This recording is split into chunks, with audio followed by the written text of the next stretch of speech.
आशिन,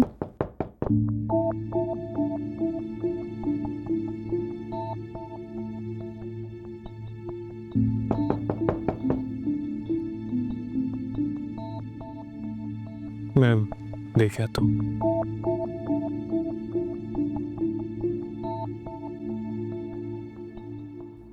भाभी आप कोई काम था? सॉरी डिस्टर्ब किया। ये तुम्हारा मुंह दिखाई का तोहफा मेरे पास ही रह गया था। थैंक यू सो मच भाभी, मैं भूल ही गया था। तुम्हारी जिंदगी बर्बाद होने से बचा ली मैंने। अगला सवाल इसी का होने वाला था। Once again thank you very much.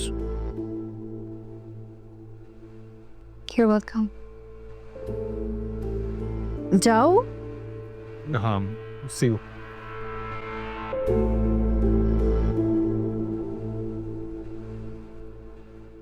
गम है या खुशी